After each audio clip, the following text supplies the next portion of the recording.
The science-backed system to break any bad habit in 30 days. What behavioral experts don't share publicly. Have you ever wondered why some people can effortlessly break destructive patterns while others remain trapped for decades? What if I told you that the difference isn't willpower or discipline, but rather a specific neurological framework that most behavior experts deliberately keep from the public? Today, we're revealing the complete system that premium coaching programs charge thousands for. A methodical 30-day process to permanently dismantle any unwanted habit. The reality is that 92% of New Year's resolutions fail, and 88% of all habit change attempts collapse within 3 weeks. Yet a small percentage of people consistently succeed where others fail. The question isn't whether habits can be broken, it's whether you're using the scientifically optimal method to rewire your neural pathways. Harvard neuropsychologist Dr. Judson Brewer has demonstrated through advanced fMRI studies that habit loops aren't actually broken through willpower. Instead, they're systematically replaced through a process he calls reward-based learning. His research with patients at Massachusetts General Hospital showed that individuals using traditional willpower-based approaches had only a 17% success rate after 30 days, while those using the neurological replacement framework we're about to share achieved a remarkable 71% success rate in the same time frame. What makes this approach different is that it doesn't fight against your brain's natural wiring, it works with it. The conventional wisdom of just resist temptation actually strengthens neural pathways associated with the unwanted behavior. The method we're exploring today does the opposite. It systematically weakens those connections while building new, more advantageous neural highways. Before we continue, understand that this isn't about temporary behavior modification. We're discussing permanent neurological restructuring, the same process elite performers use to optimize their decision-making architecture. The framework I'm about to share has been implemented by Fortune 500 executives, professional athletes, and high-net-worth individuals who understand that optimal habit structures translate directly to financial and personal advantage. The first critical insight that separates successful habit breakers from the perpetually struggling is understanding the trigger behavior reward loop. Most people focus exclusively on the behavior itself, which is precisely why they fail. The neurological reality is that habits exist as complete circuits in your brain. Attempting to eliminate just the behavior while leaving the trigger and reward intact is like removing a section of train track, but expecting the train to somehow still reach its destination. The premium approach begins with trigger mapping, a systematic process of identifying the precise environmental, emotional, and temporal cues that activate your habit loop. Research from Stanford's Behavior Design Lab reveals that the average unwanted habit has between 3 to 5 primary triggers and 7 to 12 secondary triggers. Without precisely mapping these activation points, you're essentially trying to defuse a bomb without knowing where the wires are. Here's the implementation protocol. For the first 3 days of your 30-day transformation, you'll maintain a detailed trigger journal. Each time you feel the urge to engage in your unwanted habit, document the following 5 elements: physical location, time of day, emotional state, preceding activity, and social context. This creates what neuroscientists call a trigger fingerprint, a unique pattern of cues that consistently precedes your unwanted behavior. What's fascinating is that most people discover their habits are activated by far fewer triggers than they initially assumed. One study from the University of Southern California found that 67% of unwanted behaviors are consistently preceded by just 3 specific emotional states. By identifying these precise triggers, you gain immediate leverage over the habit loop.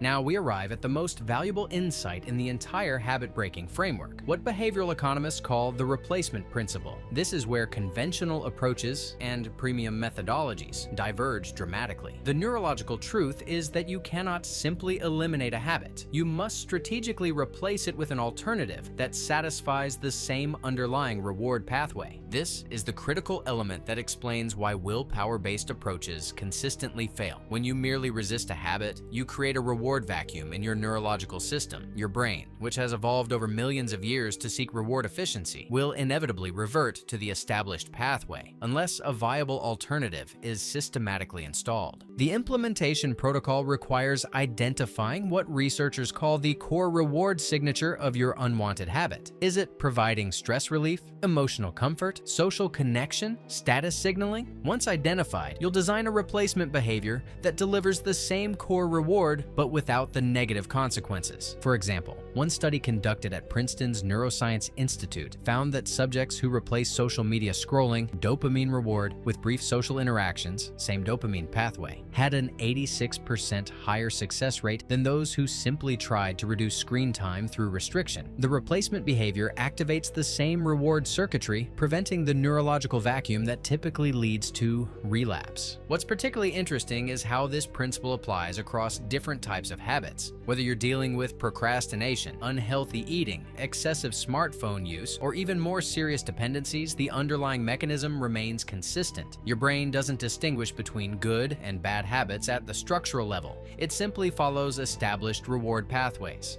Days 4 to 10 of your transformation focus on what neuroplasticity experts call conscious decoupling, the deliberate separation of trigger from behavior. This phase requires implementing a 90-second pattern interrupt whenever you encounter a mapped trigger. During this critical window, your prefrontal cortex can override the automatic habit response, creating space for your replacement behavior. The specific technique involves a 3-part protocol. First, conscious recognition of the trigger. I notice I'm feeling stressed, which typically leads to my unwanted behavior. Second, physiological state change. Deep breathing, physical movement, or sensory shift. Third, immediate initiation of your pre-selected replacement behavior. What's remarkable about this approach is how it leverages your brain's natural neuroplasticity. Each time you successfully navigate this sequence, you're physically rewiring neural pathways. Stanford neuroscientist Andrew Huberman's research demonstrates that this type of focused intervention creates measurable changes in neural connectivity within just 7 to 10 days of consistent practice. High-performance individuals often incorporate what neuroscientists call state priming into this phase. By deliberately creating physiological state shifts through breathing techniques, physical movement, or even temperature change, they create a distinct neurological environment that makes the new behavior easier to implement. This is why you'll often see elite athletes using specific breathing patterns before crucial performances. They're literally changing their brain state to optimize execution. Days 11 to 20 focus on what behavioral scientists call environmental optimization, strategically restructuring your physical and digital environment to minimize trigger exposure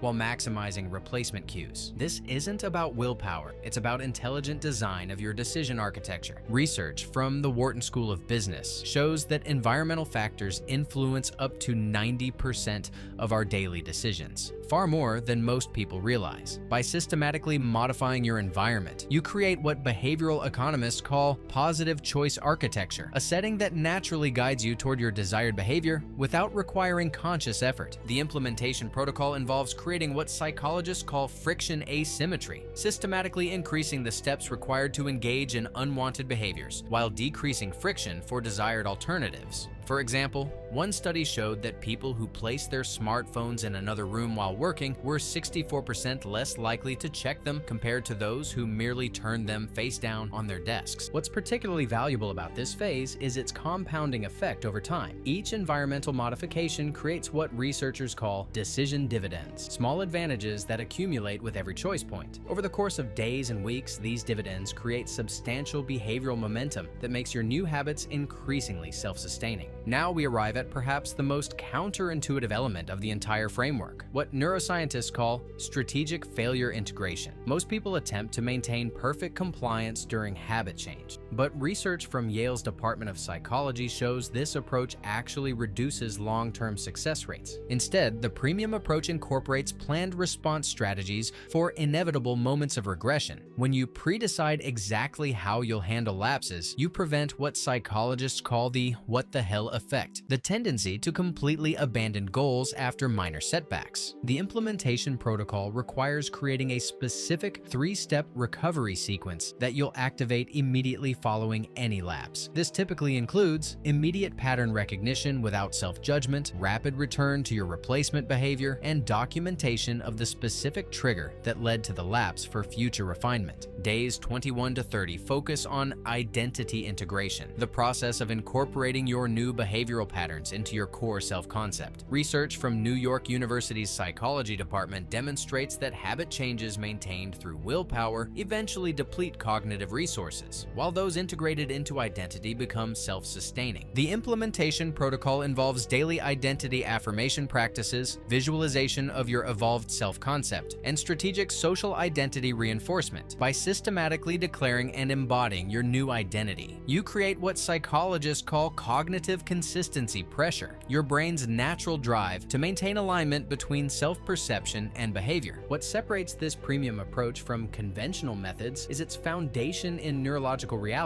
rather than motivational psychology. You're not fighting against your brain's natural functioning. You're strategically redirecting it through evidence-based protocols. As we conclude, let's address the most common question: will this work for any habit? The research is clear. This neurological framework has been successfully applied to behaviors ranging from smartphone addiction and procrastination to more serious issues like smoking cessation and emotional eating. The underlying neural mechanisms remain consistent regardless of the specific habit. The key insight to remember is that habits aren't broken through force. They're systematically replaced through intelligent neurological redesign. By mapping triggers, installing replacement behaviors, optimizing your environment, preparing for setbacks, and integrating new patterns into your identity, you create lasting transformation that doesn't require ongoing willpower. While others remain trapped in cycles of effort and relapse, you now possess the complete framework used by the world's most successful habit engineers. The question isn't whether you can break your unwanted habits, it's whether you'll implement this premium system to rewire your neural pathways over the next 30 days. What unwanted habit will you transform first?